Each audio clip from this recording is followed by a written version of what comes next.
अफगानिस्तान में जलजले ने बड़े पैमाने पर तबाही मचाई है। खबरसाई इदारे AFP के मुताबिक अब तक 920 अफराद हलाक हो चुके हैं, जबकि सैकड़ों जख्मी हुए हैं। मुतासरा इलाकों में इमदादी टीमें सरगर्म हैं।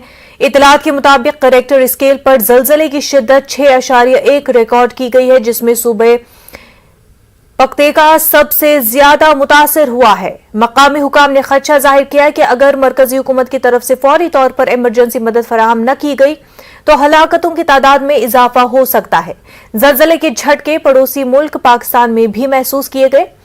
यूरोपियन सेस्मोलॉजिकल एजेंसी के मुताबिक जलजले के झटके पाकिस्तान और ईरान में भी महसूस किए गए। तालिबान हुकूमत के नायब तर्जुमान बिलाल क्रेमी के मुताबिक पख्तिया सूबे के 4 अजला में बड़े पैमाने पर तबाही हुई है, जहां सैकड़ों अफराद हलाक और जख्मी हुए हैं, जबकि दर्जनों मकाना तबाह हो चुके हैं। उन्होंने एक ट्वीट में इमदादी इदारों से अपील की कि वो फौरी तौर पर मुतासरा इलाकों में पहुंचे ताकि बड़ी तबाही से बचा जा सके। इस वक्त की बड़ी खबर आपको बता दें, जम्मू कश्मीर में सैलाब की सूरत हाल पर यह बड़ी खबर है। पहलगाम में 14 अफराद लापता बताए जा रहे हैं। तारसर झील की जानिब ट्रैकिंग के दौरान लापता हुए हैं, जिनमें 11 सयाह और 3 गाइड शामिल हैं। पहलगाम पुलिस और इंतजामिया पर मुश्तमिल टीम तारसर के रास्ते पर है। जम्मू कश्मीर से आपको ये बड़ी खबर बता रहे हैं, जहां पर सैलाबी सूरत हाल की वजह से पहलगाम में 14 अफराद लापता बताए जा रहे हैं। तारसर झील की जानिब ट्रैकिंग के दौरान 14 अफराद लापता हुए हैं, जिनमें 11 सयाह और 3 गाइड शामिल है। वहीं पहलगाम पुलिस और इंतजामिया पर मुश्तमिल टीम तारसर के रास्ते पर है।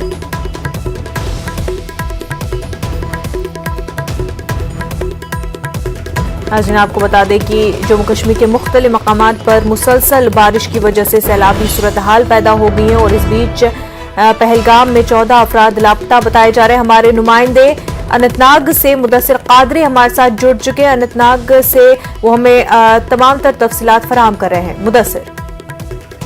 बिल्कुल मुनज़्ज़ा, ये जो ग्रुप था ये आड़ू वैली की और जो एक ट्रैकिंग डेस्टिनेशन है तारसर मास्टर उसको कहा जाता है और वहां पर एक लेक भी है। तो ये 14 अफराद पर मुश्तमिल ये ग्रुप था, जिसमें 11 सयाह और 3 जो मकामी टूरिस्ट गाइड है वो शामिल है और वो वहां पर लापता हो गए हैं। और ऐसा बताया जा रहा है, हालांकि पुलिस ने अभी इस बात की तस्दीक नहीं की है कि एक जो टूरिस्ट गाइड है वो तारसर नाले में गिर गया है और गर्क-ए-आब हो गया है और बॉडी को रिट्रीव करने की कोशिश जारी है। हालांकि ये जराया का कहना है, लेकिन इस हवाले से कोई भी तफसील नहीं है, क्योंकि कट ऑफ एरिया है और जो पुलिस पार्टी है वहां पर, रेस्क्यू पार्टी है वो ऑन वे है, वो पहुंचने वाली है वहां पर। और इंतजामिया का अभी तक कोई कम्युनिकेशन नहीं है उस पार्टी के साथ जो रेस्क्यू पार्टी वहां पर जा रही है। तो ये कोशिश की जा रही है कि जो वहां पर सयाह फंसे हुए हैं उनको जल्द से जल्द वहां से निकाला जाए और सेफेस्ट जो डेस्टिनेशन है वहां उनको पहुंचाया जाए, क्योंकि जो सैलाबी सूरत हाल जो है बनी हुई है और इस वजह से काफी जो है तशवीश बना हुआ है लोगों में।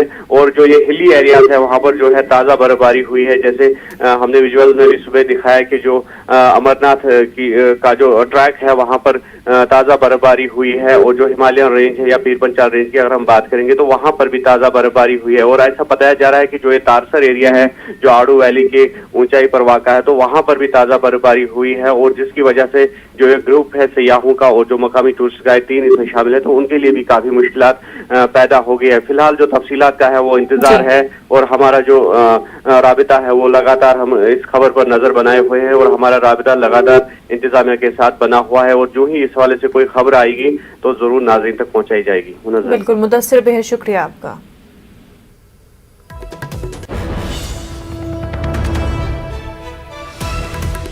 एक और बड़ी खबर इस वक्त आपको बता दें, आइंदा सोनिया गांधी ईडी की पूछताछ में शामिल नहीं होंगी। आपको बता दें, कल सोनिया गांधी ईडी की पूछताछ में शामिल अब आइंदा नहीं होंगी। ईडी के जराये के हवाले से खबर सामने आ रही है। सोनिया गांधी ने खराबी सेहत का हवाला दिया है। नेशनल हेराल्ड मामले में ईडी के रूबरू पेश होना था, तो सोनिया गांधी को ईडी के सामने पूछताछ के लिए पेश होना था, लेकिन अब आइंदा वो कल जो है इस पूछताछ में शामिल नहीं होंगी। ईडी के जराये के हवाले से खबर सामने आ रही है। सोनिया गांधी ने खराब सेहत का हवाला दिया है। नेशनल हेराल्ड मामले में ईडी के रूबरू पेश होना था। इससे पहले भी सोनिया गांधी की तबीयत जो है वो खराब रही है और इस हवाले से ईडी लगातार राहुल गांधी से भी पूछताछ करते आ रहे हैं। अब आइंदा जो कल पूछताछ होनी है वो उसमें शामिल सोनिया गांधी नहीं होंगी। आपको बता दें कि नेशनल हेराल्ड का पूरा ये मामला है जिसको लेकर के कांग्रेस कारकुनान और लीडरान जो है मुल्क भर में एहतजाज भी करते आ रहे हैं। कांग्रेस पार्टी के कारकुनान और लीडरान का ये मानना है कि मरकजी हुकूमत जो है जांच एजेंसियों का गलत इस्तेमाल कर रही है। ऑपोजिशन और खास तौर से राहुल गांधी की आवाज को दबाने की कोशिश की जा रही है। तो इस हवाले से पूरे मुल्क में ही कांग्रेस के एहतजाज भी हुए। वहीं आपको इस हवाले से इस वक्त की बड़ी खबर बता दें, ईडी के जराये के हवाले से ये बड़ी खबर है। सोनिया गांधी ईडी की पूछताछ में शामिल नहीं होंगी। खराब सेहत का हवाला दिया है। पूरा मामला नेशनल हेराल्ड का है।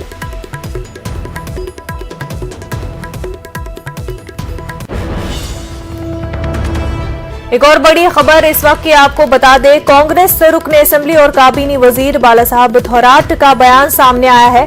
उद्धव ठाकरे की हुकूमत को कोई खतरा नहीं है। तो बड़ा बयान कांग्रेस रुकने असेंबली और काबीनी वजीर बाला साहब थोराट का सामने आया है। उद्धव ठाकरे की हुकूमत को कोई भी खतरा नहीं है, हमारी हुकूमत मुस्तहकम है। मुलाकात में सियासी अमूर पर बात नहीं हुई। शिंदे के साथ जाने वालों के जो एदाद शुमार बताए जा रहे हैं वो गलत है। तो बड़ी खबर आपको बता रहे हैं, जहां एक तरफ महाराष्ट्र सरकार में इस वक्त हलचल मची हुई है और ये कहीं ना कहीं कयास आराइयां लगाई जा रही हैं कि क्या उद्धव ठाकरे की महागाड़ी सरकार गिर जाएगी। इस हवाले से अब कांग्रेस रुकने असेंबली और काबीनी वजीर बाला साहब थोराट का बयान सामने आया है। उन्होंने कहा है कि उद्धव ठाकरे की हुकूमत को कोई खतरा नहीं है, हमारी हुकूमत मुस्तहकम है। मुलाकात में सियासी अमूर पर बात नहीं हुई है। शिंदे के साथ जाने वालों के जो आदाद शुमार बताए जा रहे हैं वो गलत है।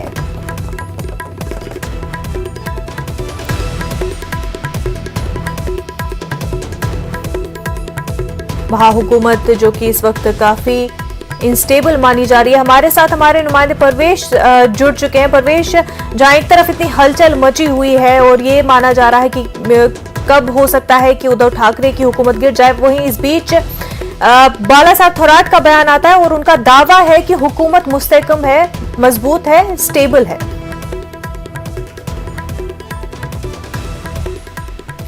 परवेश, आप तक हमारी आवाज पहुंच पा रही है?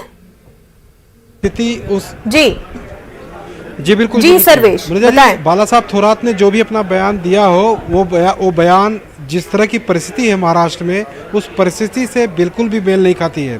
अभी जस्ट थोड़े समय पहले ही शिवसेना की तरफ से जो चीफ सुनील प्रभु है उनकी तरफ से लेटर जारी किया गया कि तमाम जितने भी विधायक हैं 5 बजे के पहले मीटिंग पहुंचे, वरना उनकी जो भी सदस्यता है वो रद्द कर दी जाएगी।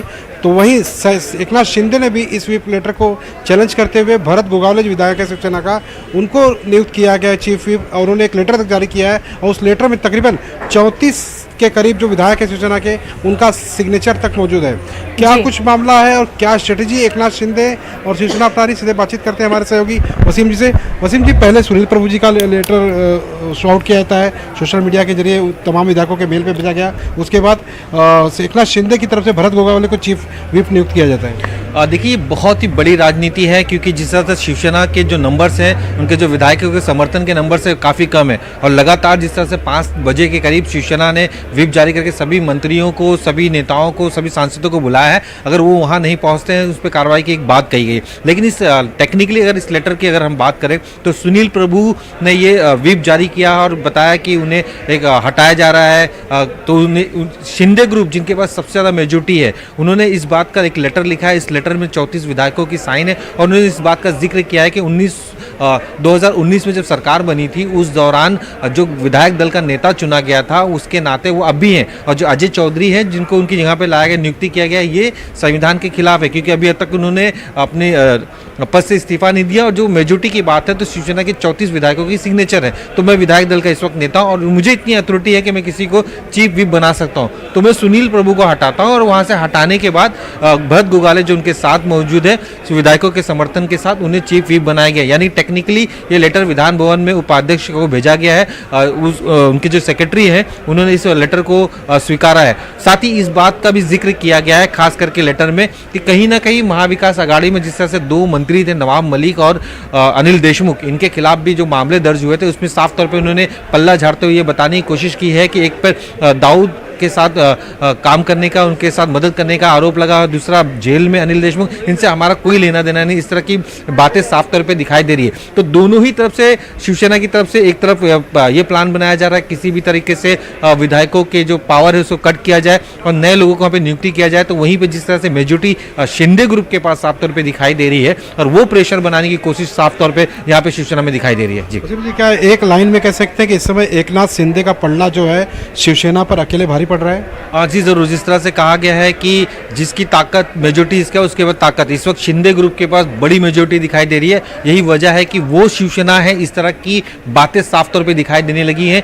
क्योंकि चीफ व्हिप जारी करना, शिवसैनिकों का सिग्नेचर लेना, 34 विधायकों का समर्थन देना, तो ये बात को कहीं ना कहीं बयां करता है कि जो 2019 में सरकार बनी थी उस वक्त जो वो विधायक दल के नेता थे, आज भी विधायक दल के नेता है, अथॉरिटी उनके पास है, विधान भवन में उनको लेटर देना है और चीफ सेक्रेटरी को उन्होंने लेटर भी दिया है और इस बात का भी जिक्र किया है कि किस तरह से कानून का उल्लंघन करके दूसरी तरफ से लोगों को पदों पे हटाया जा रहा है और मैं इस वक्त हूँ विधान भवन में और मैं अभी इस वक्त में विधायक दल का नेता भी हूँ, तो इतना पावर मेरे हाथ में है। जी वसीम जी, एक सवाल था जो चीज़ मुनेजा ने भी दोहराया कि बाला साहब थोरात के बयान को क्या समझा जाए कि मेजोरिटी पावर अभी महाविकास आघाड़ी के पास है, शिवसेना के पास है? देखिए, जिस तरह से बाला साहब तुरात अपने बयान दे रहे हैं, एक बयान से साफ ये होता है कि जो उनके विधायक हैं उनमें कहीं ना कहीं जोश बनने की कोशिश की जा रही है। अगर इस तरह की बयानबाजी आती है तो कि सरकार गिरने वाली है तो विधायकों में हड़कंप मच जाएगी। जिस तरह से शिवसेना के विधायकों में हड़कंप मची, लगातार जिस तरह से शिवसेना के जो विधायक है वो सूरत पहुंच रहे हैं, सूरत के रास्ते से असम की तरफ जा रहे हैं, तो विधायकों में असंतोष की जो साफ तौर पर दिखाई दे रहा है। तो ये डर बचाने के लिए विधायकों की तरफ से ये जोश बनने के लिए ये कोशिश की जा रही है। लेकिन अब ये कहा जा रहा है कि जिस तरह से देखा गया है कि कांग्रेस बैकफुट में नजर आने लगी है, उनका साफ तौर पे ये कहना है कि भैया ये तो शिवसेना के नेताओं की बात है और उद्धव ठाकरे संभाल लेंगे, लेकिन ये भूल जाते हैं कि ये सरकार संभालने वाली बात है। अल्पमत की सरकार बनती है तो जब राजीनामा होगा तो पूरी सरकार बर्खास्त होगी और कांग्रेस और एनसीपी के जो मंत्री उनको भी इस्तीफा देना पड़े तो पूरी सरकार बर्खास्त होगी। लेकिन इस बात के जिक्र जरूर कर रहे हैं कि सब कुछ बेहतर है, अब भी शिवसेना के लोग आ जाएंगे, इस तरह की उम्मीद बांधे हुए हैं। लेकिन जो फिलहाल जो सीनरी दिखाई दे रही है इससे साफ होता है कि शिंदे ग्रुप महाविकास आघाड़ी सरकार पर पूरी तरीके से भारी पड़ गई। मुनिजा जी ये थे हमारे वसीम सहयोगी जो हमसे बातचीत कर रहे थे। लेकिन मुनिजा जी, एक अगर इस पूरे घटनाक्रम में डाले पिछले 2.5 साल के सरकार में, तो एकनाथ शिंदे की जो नाराजगी थी ये सरकार के बनते समय भी थी। उनका साफ कहना था कि जब बीजेपी से गठजोड़ की बातचीत चल रही थी तो उस समय भी उन्होंने विरोध जताया था कि जिसके विरोध में हम चुनाव लड़े उसके साथ क्यों जाएं, हम दूसरे के साथ क्यों नहीं सरकार बनाएं। तो कहीं न कहीं एनसीपी और कांग्रेस के साथ जिस तरह सरकार बनाई गई उस समय भी उनका विरोध था। उसके बाद कोरोना काल आ गया, वरना ये सरकार कब की ढह जाती है। जबकि बीजेपी ने तकरीबन दर्जनों बार दावे भी किए थे, अलग अलग तारीखें तक घोषित किए थे, लेकिन सरकार नहीं गिरी। अब कुल मिला जुलाकर एकनाथ शिंदे का पलड़ा भारी, इससे कोई नकार नहीं सकता। अगर कुछ टेक्निकल या लीगल इश्यूज हैं तो उनमें भी अभी टकराव देखने को मिल रहा है। शिवसेना अपना व्हिप लेटर जारी कर रही है, एकनाथ शिंदे अपना व्हिप लेटर जारी कर रहे हैं, लेकिन इसमें अब जीतेगा कौन, ये सारी तस्वीरें जैसे जैसे समय बीतेगा, जैसे जैसे शिवसेना के जो शिंदे खेमे के विधायक हैं जब मुंबई पहुंचेंगे, दावेदारी करेंगे सरकार बनाने की, क्या बीजेपी के साथ जाएंगे। हालांकि शिंदे ने अपनी तरफ से बयान दिया है, जो जानकारी है कि उनको बीजेपी की तरफ से अभी तक कोई प्रस्ताव नहीं आया है, लेकिन उनके पास विधायकों का जो मेजॉरिटी समर्थन जो है उनके पास ज़्यादा है। जी बिल्कुल। और जब से ये महाअघाड़ी सरकार आई है तब से ही ये माना जा रहा था कि ये सरकार जो है मजबूत नहीं है और कभी भी गिर सकती है, जैसे कि बार बार बीजेपी दावा कर रही थी। लेकिन कहीं ना कहीं चलती आई ये 2.5 साल से ये सरकार, लेकिन अब जो है अब भी इसकी पोजीशन भले ही शिवसेना की अभी खराब होती हुई दिख रही है, लेकिन इसका असर जो है पूरी महाअघाड़ी पर ही पड़ेगा। और अगर शिंदे ग्रुप जो है और भी ज्यादा मजबूत होकर सामने आया तो ये सरकार गिर भी सकती है, जैसा कि कयास आरायां की जा रही हैं। बहुत बहुत शुक्रिया सर्वेश आपका तमाम तर तफसीलात के लिए। महाराष्ट्र का सियासी बहरान गहरा गया है। शिवसेना के बागी एकनाथ शिंदे को मनाने में शिवसेना नाकाम साबित हुई है। शिवसेना लीडर संजय राउत ने विधानसभा बर्खास्त होने का इशारा दे दिया है। उन्होंने जानकारी ट्विटर पर दी है। दूसरी जानिब वज़ीर-ए-आला उद्धव ठाकरे की जानिब से बहुत जल्द इस्तीफा दिए जाने की खबरें गश्त करने लगी हैं। वहीं महाराष्ट्र में कांग्रेस के मुबस्सिर कमलनाथ ने बयान दिया है कि उद्धव ठाकरे कोरोना पॉजिटिव पाए गए हैं। उद्धव ठाकरे ने काबीना की मीटिंग वर्चुअल मोड में ली, जिसमें हुकूमत के 8 वुज़रा ने शिरकत नहीं की। वहीं बीजेपी की जानिब से भी हुकूमत साजी की सरगर्मियां तेज हो गई हैं। बीजेपी लीडर देवेंद्र फडणवीस की रिहाइशगाह पर बीजेपी के अरकान असेंबली जमा हो रहे हैं। जब इस प्रकार की स्थिति किसी राज्य में निर्माण होती है तो मैंने देखा है, ये इतिहास है राजनीति कि विधानसभा भंग की जाती है। महाराष्ट्र की स्थिति कुछ ऐसी बनी हुई है, जिस प्रकार से विधायकों को पकड़कर किडनैप करके बाहर के राज्य में लेकर जाने का जो प्रयास चल रहा है, आपने देखा होगा एक विधायक नितिन देशमुख जो अकोला से नागपुर पहुंचे हैं, उसके लिए उसको क्या क्या करना पड़ा आपने देखा। उसने अपनी पूरी आपबीती सुनाई, कैसे उसके साथ मारपीट हुई, कैसे उसको गलत तरीके से अस्पताल में भर्ती किया, गलत तरीके से उसका ऊपर इलाज किया, गलत तरीके से उसको इंजेक्शन दिया गया। वो तो बोल रहा है कि मुझे मारने की ही साजिश थी। बात ऐसी है कि मेरी भी सुबह एक न जैसे बात हो गई है, बार बार होती है, लेकिन जो नितिन देशमुख ने कहा वो बयान में आपके सामने लाया और ऐसे बहुत से एमएलए वहाँ हो सकते हैं। और मुझे आज भी पूरा विश्वास है कि जो एमएलए गुवाहाटी में बैठे हैं शिवसेना के, वो सोचेंगे और सोच रहे हैं। फिर एकनाथ शिंदे साहब भी सोचेंगे, हमारे मित्र, हमारे साथी, और वापस वो हमारे परिवार में दाखिल हो। उद्धव जी ने और पार्टी के सभी नेताओं ने जो संदेश दिया है कि संयम रखिए, लोग वापस आ जाएंगे। मुझे अभी हमने कांग्रेस विधायकों की मीटिंग करी है। हमारी 44 में से 41 एमएलए यहाँ थे, इसमें से 3 रास्ते में हैं। कांग्रेस पार्टी में पूरी एकता है और कांग्रेस एनडीए सरकार को जो सपोर्ट कर रही है, हम सपोर्ट करते रहेंगे। मुझे उद्धव ठाकरे जी से भी मिलना था, पर वो कोविड पॉजिटिव हो गए हैं। मैंने लंबी बात उनसे फोन पर करी है और उनको ये आश्वासन दिया है कि कांग्रेस एनडीए गवर्नमेंट को सपोर्ट करती रहेगी। मुझे पूरा विश्वास है कि जिस प्रकार की राजनीति भारतीय जनता पार्टी ने शुरू करी थी अरुणाचल प्रदेश में, उन्होंने प्रयास किया झारखंड में, उन्होंने मध्य प्रदेश में की, पैसा और पोस्ट की राजनीति, ये हमारे संविधान के खिलवाड़ है। और सब जो आज विरोध कर रहे हैं, मैं उनको एक ही बात कहना चाहता हूं कि कल के बाद परसों भी आता है। मैंने ये सब बहुत देखा हुआ है और मुझे पूरा यकीन है कि उद्धव ठाकरे जी के नेतृत्व में शिवसेना में फिर से एकता बनी रहेगी। महाराष्ट्र की महाविकास अघाड़ी हुकूमत के एमएलएज की बगावत का रद्द-ए-अमल रास्ते पर देखने को मिल रहा है। शिवसैनिक रास्ते पर उतर गए हैं और उद्धव ठाकरे हुकूमत की मुकम्मल ताईद और हिमायत का दम भर रहे हैं। औरंगाबाद में सैकड़ों शिवसैनिकों ने एहतजाजी मुजाहरे में शिरकत की और बाकी अरकान असेंबली के खिलाफ सख्त कार्रवाई का मुतालबा किया। इस मौके पर शिवसेना की ख्वातीन विंग की अरकान ने अपने जज्बात पर काबू नहीं कर सकी और उनके आंसू निकल आए। शिवसेना लीडरों का कहना है कि सेना की असल ताकत अवाम है और अवाम उद्धव ठाकरे के साथ है। सेना लीडरों ने बाकी अरकान असेंबली से अपील की कि कलगी का अजाला हो सकता है, शर्त यह है कि वो शिवसेना से वाबस्ता रहे। उद्धव जी के नेतृत्व पे हमको विश्वास है। कोई लोग इधर उधर जाने का प्रयास कर रहे होंगे, वो हमारे कलीग है, सहकारी है। उनको भी विनंती आह्वान हम बार बार करेंगे कि आप शिवसेना से ही जुड़े रहिए। आप पुराने सब कार्यकर्ता हैं और इसलिए संभाजीनगर की जनता किस तरह शिवसेना के पीछे, ये आप देख सकते हैं। हमने तो सिर्फ एक कॉल किया है न्यूज़पेपर और सोशल मीडिया के माध्यम से, तो इतने लोग आए हैं। हम अगर कोई प्रयास करते तो यहाँ जगह नहीं रहती, इतने लोग आ सकते थे। लेकिन हम यही चेतावनी देते हैं कि आज हम संभाजीनगर में आंदोलन कर रहे हैं, आने वाले वक्त हम हर मतदार संघ में, हर तहसील की जगह भी हम आंदोलन करने जाएंगे। जो आमदार चुन के आए हैं, इनको सब शिवसैनिकों ने और पदाधिकारियों ने और मतदारों ने, वोटर्स ने एक निष्ठा से उनको चुन के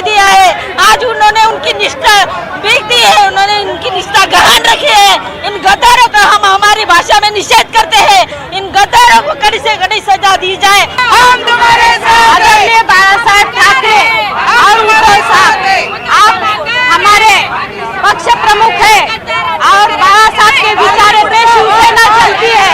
जो आज तक निष्ठावान कार्य करते हैं इस पक्ष में, साहब तुम चिंता मत करो, शिवसेना महिला आघाड़ी आपके साथ में है, तुम्हारी महिला साथ में है। आप सिर्फ आपकी तबियत के तरफ ध्यान दो। और अब बात जम्मू कश्मीर की तफसील से।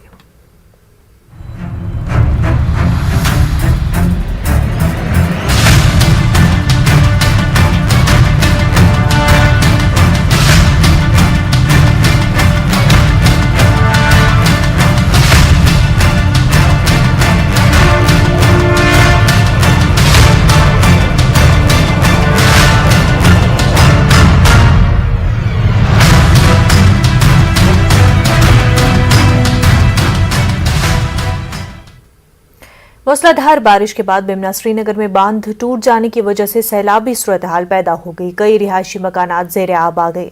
मकानों में पानी दाखिल होने से उनमें काफी नुकसान भी हुआ है। बाद में बांध को ठीक करने की कोशिश शुरू की गई। एसडीआरएफ के साथ साथ मकामी लोग इस काम में लग गए। लोगों ने इंतजामिया पर नाराजगी का इजहार करते हुए कहा कि 2014 के सैलाब के बाद इन बांधों की मरम्मत नहीं की गई। इसकी वजह से आज एक मरतबा फिर सैलाब से नुकसान कर दिया। थोड़ा बहुत कंट्रोल हुआ लेकिन कंट्रोल नहीं होता है पूरा, क्योंकि डिपार्टमेंट को बहुत प्रॉब्लम है। यहाँ पे ठेकेदार साहब भी आए, एक्जिन साहब भी आए, तहसीलदार भी आए, सारे कुछ आए सर। अच्छा, क्या लगता है आपको कितने फंड्स आए होंगे इन बांधों की मरम्मत के लिए और कितना लग गया होगा? कुछ भी पैसा नहीं, थोड़ा थोड़ा किया इन्होंने काम, या शूटिंग वूटिंग उठाया तो डेट इज ऑल, कुछ भी काम नहीं किया इन्होंने। रोड लकर तोमुल मोकलो सोर ये रोद कहें रोद गुपान गहान गुपान पाई क्या कपर ती खबरें वो क्या वनो अपील करान कर दिख मंथा कह पतमे लटि गो तो मदद कोर न बोल जबान ब्रो पत कोर मंथा कर मंथा आजाद ये हाँ पर भी सिचुएशन ऐसी हो जाएगी, ये कंट्रोल हो जाएगी। लेकिन खाली इन्होंने बिल निकाले हैं, टेंडर निकाले हैं, मगर फंड्स नहीं लगाए हैं। हमने बहुत कोशिश की कि जो पाए अभी हम ये रखियारत में भी रहते हैं, उनको भी खतरा है। जो आसपास हमने कुछ ज़मीन भेजे हैं और मकान बनाए, उनकी सिचुएशन भी ऐसी हो गई कि ये पूरे ख़त्म हो जाएंगे। हमने अब हम रिक्वेस्ट कर रहे हैं डीसी बडगाम को कि इसमें मेहरबानी करके तवज्जो दे दीजिए, इस बांध की मरम्मत किया जाए। मूसलाधार बारिश के बाद वादी के मुख्तलिफ मकामात पर सैलाबी सूरत हाल पैदा हुई है। बाज़ मकामात पर सैलाब आ चुका है और बिमना भी एक ऐसा इलाका है जहां पर एक बार फिर से बांध टूटा है और बांध टूटने से कई जो मकानात है वो ज़ेरे आब आ चुके हैं। मकामी लोग, एसडीआरएफ, जिला इंतजामिया बडगाम लगी है। अभी जो ये बांध है आप मेरे पीछे देख सकते हैं, इस बांध को बंद करने की कोशिश की जा रही है। लगातार सुबह ये बांध टूटा है और तब से ये लोग लगे हैं, मकामी लोग लगे हैं। हालांकि एसडीआरएफ की टीम भी यहाँ पे है, लेकिन अभी तक नाकाम हो चुके हैं ये लोग बांध को बंद करने में। कई मकानात है ज़ेरे आब आ चुके हैं, कई मकानों में नुकसान हुआ है, जो उनमें सामान रखा गया है वो भी तबाह हो चुका है।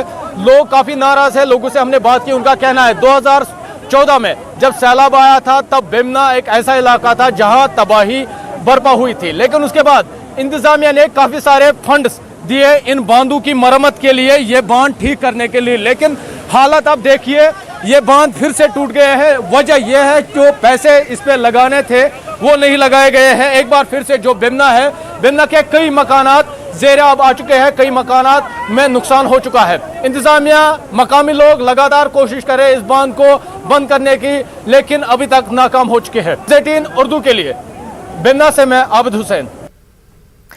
हारीपारी गांव त्राल में वातलारा में पानी की सतह में इजाफे की वजह से हारीपारी गांव में सैलाबी सूरत हाल पैदा हो गई। इलाके में कई मकानों और मस्जिद में पानी दाखिल हो गया है। इसकी वजह मकामी आबादी नकल मकानी पर मजबूर हो गई।